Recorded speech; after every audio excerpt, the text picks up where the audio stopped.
এমন কেউ কি নেই যে যে ঈদের কাপড় চোপড় একটু কিনে দেবে কেউ?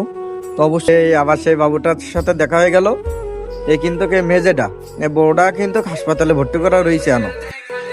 দেখেন যে অবশ্যই জামা কাপড় ছেড়ে গেছে। তা এমন কেউ কি নেই যে যে ঈদের কাপড় চোপড় একটু কিনে দেবে কেউ? তো অবশ্যই যদি কেউ পারেন তা দেবেন যে এতিম বাচ্চাদের। তা ওই এক ভাই কিন্তু এই দিকে টাকা দিল অনেক, তাকে কাছে পৌঁছে দিয়েছি।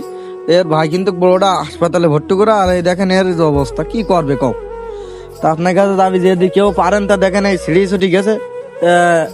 জামা কাপড় যদি দেওয়া যায়, কি আপনারা যদি অবশ্যই যদি সাপোর্ট দেন তো অবশ্যই করা সম্ভব। যে যারা প্রবাসী আছে তাকে দৃষ্টি আকর্ষণ করে বলতেছি যে ছোট বাবুটার জন্য যদি কিছু করা যায় তো অবশ্যই কিছু করার চেষ্টা করবেন, যে এক সেট জামা কাপড়, তাই তো ভাই? বলি যাক ঈদটা কাটাতে পারবে।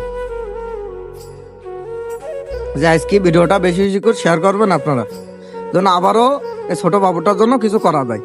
এর বড় ভাই কিন্তু আপনারা দেখছেন যে এই সরকারি হাসপাতালে ভর্তি করা, যে মাথা ফাটি গেছে, হাত টাত ভেঙে গেছে।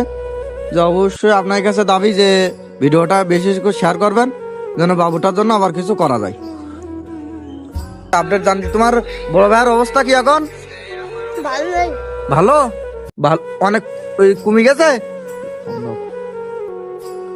অনেক কমে গেছে তাহলে।